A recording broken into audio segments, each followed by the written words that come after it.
मनापासून स्वागत करते. सगळ्यांना सर्वप्रथम नववर्षाच्या शुभेच्छा.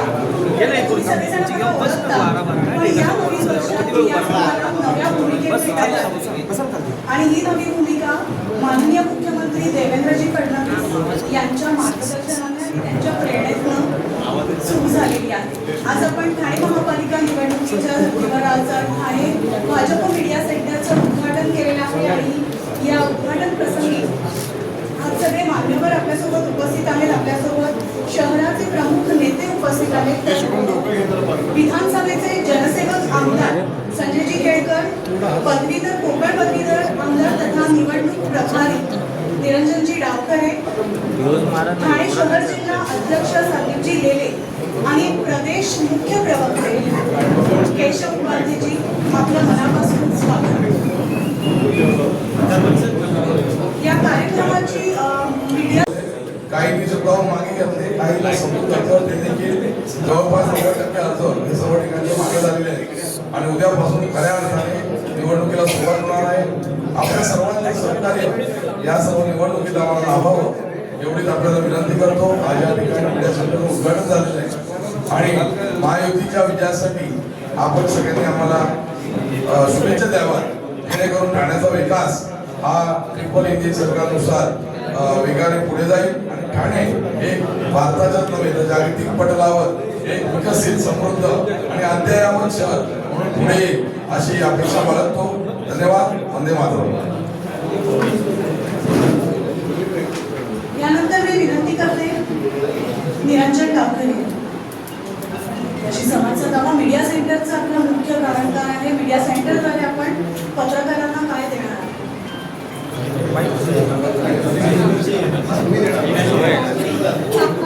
या आजच्या मीडिया सेंटरच्या उद्घाटनाला उपस्थित जनसेवक आणि नुसते आमदार सन्माननीय केळकर साहेब, त्याचबरोबर माझ्यावर उपस्थित सन्माननीय केशव उपाध्याय, त्याचबरोबर सन्माननीय जिल्ह्याचे आमचे अध्यक्ष संदीपजी लेले, उपस्थित सामाजिक बदल म्हणाले उपस्थित सर्व मान्यवर सर्व पत्रकारांचं मी मनापासून स्वागत करतो. पहिल्यांदा व्यासपीठावर आपले लोकप्रिय आमदार माननीय संजयजी केळकरजी, आमचे मित्र आमदार निरंजन डावखरेजी, ठाण्याचे अध्यक्ष संदीप लेलेजी,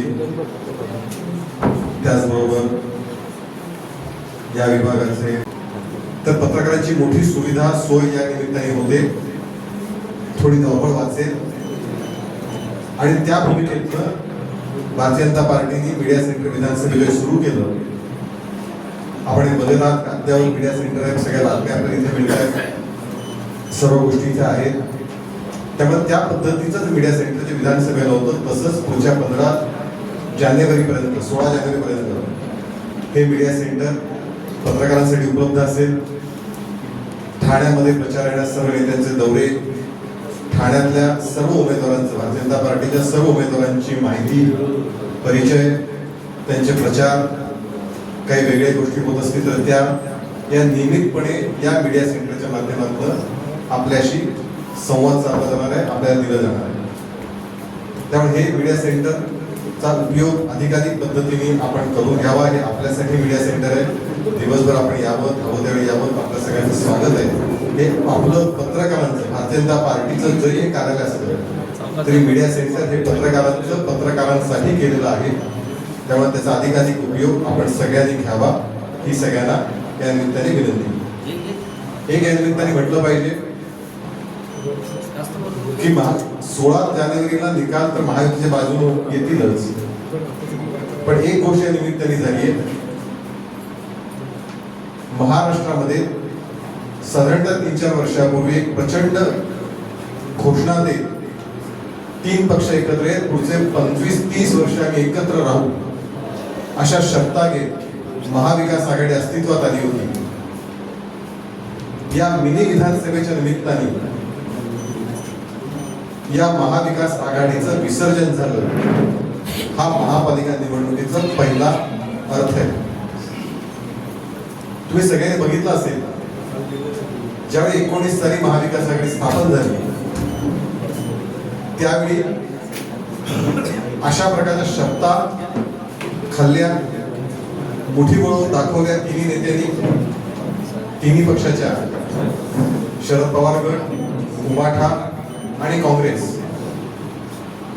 की पुढची 25 वर्ष महाराष्ट्राच्या राजकारणात आम्हीच राहू, पण तो जाणार आहे असं क्षमता पूर्ण करणारं नेतृत्व हे देवेंद्रजी आहे. मुंबईचं हे मुंबई एक मोठ्या प्रमाणात बदलली. आपण मुंबईला जात असता कोस्टल रोड पासून, मेट्रो पासून, अंडरग्राऊंड मेट्रो पासून अनेक गोष्टी आहेत. ठाण्यातल्या अनेक गोष्टी विकासाच्या, पुण्यामध्ये, नागपूरमध्ये, अनेक शहरांमध्ये जे विकासाचे प्रश्न आहेत, विकासाचे मुद्दे ते घेऊन आम्ही समोर जातो आहोत. आणि मला विश्वास आहे 16 तारखेला पुन्हा एकदा या ठिकाणी गुलाल उधळायला जेव्हा आपण सगळे जमू त्यावेळी भारतीय जनता पार्टी ही नंबर 1 आलेली असेल हा ठाम विश्वास या निमित्ताने. धन्यवाद. धन्यवाद केशव सर. आणि यानंतर मी विनंती करते ठाणे विधानसभेचे जनसेवक आमदार संजय चिखलीकर यांनी माध्यमांशी संवाद साधला.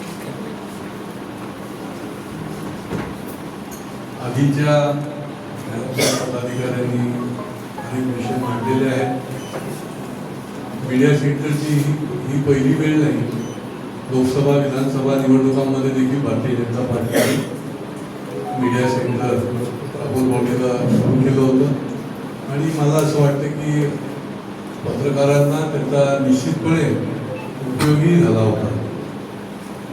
आज या कार्यकर्त्यांच्या निवडणुकीमध्ये, स्थानिक स्वराज्य संस्थेच्या निवडणुकीमध्ये अधिक उपयोग या मीडिया सेंटरचा निश्चितपणे आपल्याला होणार आहे. शेवटी मीडिया म्हटलं की त्यांना बातमीचा खुराक पाहिजे, निरनिराळे विषय पाहिजेत.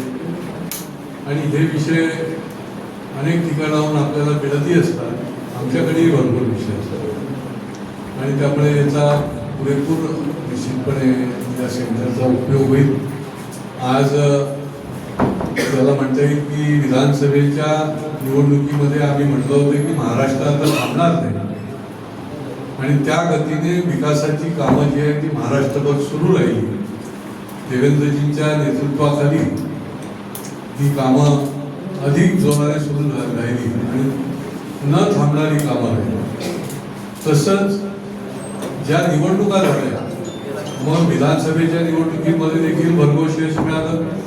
नगरपालिका, नगरपंचायतमध्ये भारतीय जनता पार्टी क्रमांक 1, म्हणजे आसपास देखील कुठलाही पक्ष राहिला नाही. इतकं लोकांनी भरभरून आशीर्वाद आणि प्रेम महाराष्ट्रातल्या भारतीय जनता पार्टीला दिलं. मला वाटतं की महानगरपालिकेच्या निवडणुकांमध्ये देखील याची निश्चितपणे जनतेच्याच आशीर्वादाने पुनरावृत्ती होईल. कारण की ही शेवटी ट्रिपल इंजिन आहे. डबल इंजिन तर आता महाराष्ट्र आणि देशामध्ये चालू आहे. आणि जर तो विकास जो आहे तो खालपर्यंत पोचवायचा असेल तर हे तिसरं इंजिन आणणं ही देखील काळाची गरज आहे. एवढा हा मतदार जो आहे तो निश्चितपणे शून्य आहे. आज आता पेटगावांची शेवटची तारीख आहे. आपण बघितलं असेल की बिनविरोध निवडून येणाऱ्या उमेदवारांची संख्या देखील भारतीय जनता पार्टीची जास्त आहे.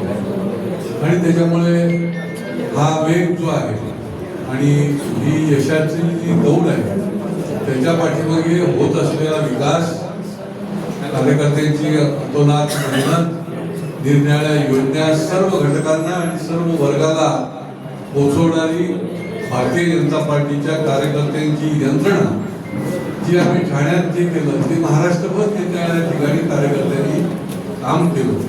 आणि त्याच्यामुळे लोकांना हवी हवीशी पार्टी, सर्वांची पार्टी म्हणून या 15 जानेवारी नंतर देखील आपल्याला बघायला मिळेल. या निमित्ताने आपलं स्वागत करतो आणि माझं बोलणं संपवतो. धन्यवाद.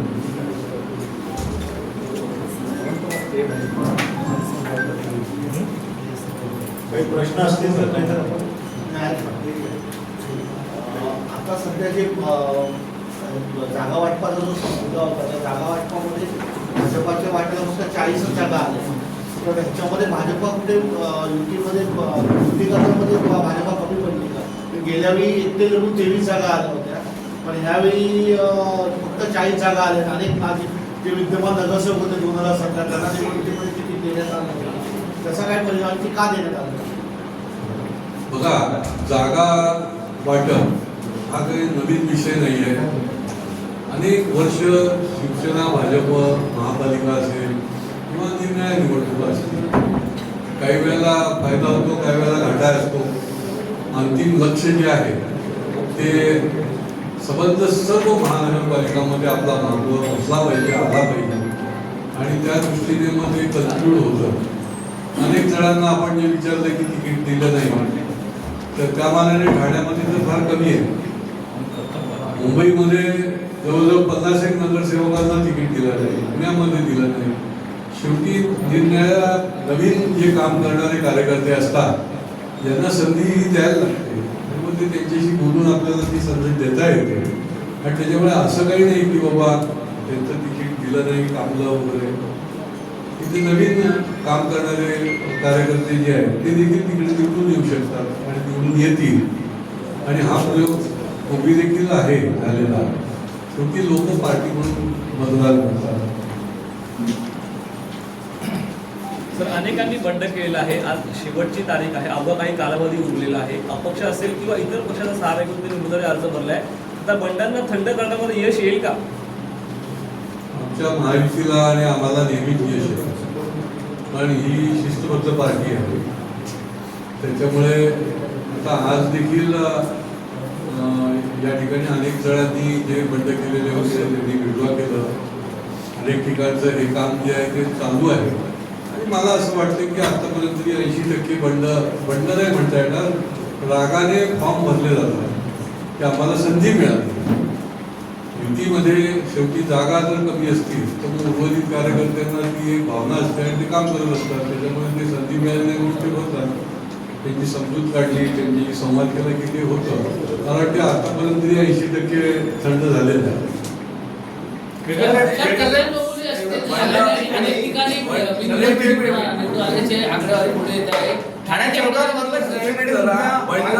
शब्द आमच्या पार्टीला पहिले मान्य नाहीये, कारण ते कार्यकर्ते आहेत, त्यांनी त्यांच्या भावनेचा अर्ज भरलाय. तो बंडखोर कधी झाला, तो अर्ज मागे घेत नाही, तो मग बंडखोरमध्ये रूपांतरित होतो. कारण तो टिकतो आणि बंड करतो. हे बंडखोरी नाहीये. विविध कारणांनी फॉर्म भरले जातात, त्यावेळेला घाई होते. नंतर आपल्याला तिकीट मिळालं तर आपला फॉर्म भरला जाणार नाही असं देखील अनेकांना वाटतं. त्यामुळे ते अर्ज आधी भरून ठेवतात. आणि ज्यावेळेला पार्टीचा निर्णय होतो तेव्हा मध्येच जाऊन अर्ज पाठी घेता येत नाही. अर्ज पाठी घ्यायची तारीख ठरलेली असते, त्याच तारखेला अर्ज पाठी घ्यावा लागतो. तोपर्यंत त्यांना बंडखोरी व्याख्या लावणं हे मी अध्यक्ष म्हणून कार्यकर्त्यांच्या बाबतीत मला मान्य नाही. ते बंडखोर नाही, ते जागरूक कार्यकर्ते आहेत. जो पार्टीने सांगितल्यावर किंवा स्वतःच्या मनाने मग अर्ज मागे घेणार नाही तो बंडखोर म्हणून राहील. ते आज आपल्याला 3 नंतर कळेल. तर तोपर्यंत कृपया कुठल्याही कार्यकर्त्याला बंडखोर किती लोकांचे बंड असे बंडखोरांना मागे घेण्यात यश आलेलं आहे. 80-85% लोकांनी मागे घेतलं, चालू आहे. 2-3 वाजेपर्यंत हे काम आम्ही लोक करतो. कल्याणमध्ये असेल इतर ठिकाणी आहे बिनविरोध निवडून आलेल्या उमेदवार पुढे येत आहेत. ठाण्यातली आकडेवारी शिवसेनेने तुमच्याकडनं काय माहिती आली का? काय होऊ शकतो, अजून 1-1.5 तास आहे. त्याचेही प्रयत्न जे आहेत ते चालू आहे. हा नवीन ट्रेंड दिसतोय बिनविरोधचा, काय सांगाल? म्हणजे नाही, काही वेळेला कसं असतं की अपक्ष म्हणून भरले जातात आणि नंतर ते विड्रॉ होतात. किंवा काही जणांना लक्षात येते की इथे काही आपलं भय नाही, निवडून येण्याची संधी काही जास्त दिसत नाही आहे, तर डिपॉझिट जप्त करून घेण्यापेक्षा आपण विड्रॉ करतो. आणि काही जणांना कन्व्हिन्स देखील केलं जातं की ते ऐकलं तर ते बिनविरोध येतात. आणि काही प्रभाग असे असतात की जिथे ज्याला म्हणते की दुर्लक्ष असतं, तिथे एखादा फॉर्म भरलेला असतो आणि तो फॉर्म जरी रिजेक्ट झाला तरी समोरचा बिनविरोध निवडून येतो. असंही झालेलं आहे. काही कारणं असतात, त्याच्यामुळे असं होतं. आणि आज होतं असं नाही, याही पूर्वी होतं. सर, महायुतीच्या जागा वाटपामध्ये 40 जागा आपल्याला सोडलेल्या आहेत. आपण याबाबत समाधानी आहात का? आणि या जिंकून 40 जागा कशा येण्यासाठी जे बंडखोर सर म्हटलं की बंडखोर नाहीत, पण त्यांना समन्वयासाठी काय प्रयत्न केले जाणार? नाही, हे तर आम्ही आधीच तुम्हाला सांगितलेलं आहे. आता पुन्हा त्याचा पुनरुच्चार मी करणार नाही. आता महायुतीची एक्सप्रेस गाडी आम्ही सुरू केलेली आहे आणि त्याच्यामुळे आता एकच लक्ष आहे की अधिक युतीचे 100पेक्षा जास्त नगरसेवक म्हणून कसे बसतील तिकडे. आणि दुसरा जो विषय होता की 40 जागा आणि 87 जागा, तर ती तर आपण जाहीरच केलेलं आहे. आमचा स्ट्राईक रेट चांगला असेल एवढं मी तुम्हाला सांगू शकतो. अपक्ष निवडून आलेल्या उमेदवारांना स्थान असेल भाजपमध्ये? अपक्ष निवडून आलेल्या उमेदवारांना भाजपमध्ये स्थान असेल का? आता अपक्ष उमेदवाराने जर आम्हाला इच्छा व्यक्त केली तर आम्ही त्याला वेलकम करणारच. नाही, हा मोठा प्रभाग असतो, त्याच्यामुळे आपण बघितलं असेल की अपक्ष फार कमी प्रमाणामध्ये निवडून आलेले आपल्याला बघायला. त्याच्यामुळे घोडेबाजारचं काही नाही, आमचं इतकं थंपिंग येणार आहे की घोडेबाजाराचा विषय येत नाही ना. केशव एक शेवटचा प्रश्न होता. उमेदवारी अर्ज घेण्याचा अवघा काही कालावधी उरलेला, नागपुरात एक धक्कादायक घटना समोर येते. जे उमेदवार आहेत त्यांना नागरिकांनी ज्या ते घरामध्ये डांबून ठेवलेला आहे, उमेदवारी अर्ज जो आहे तो मागे घेणार न करता. मला नाही घेतला, तो मागे घेतला.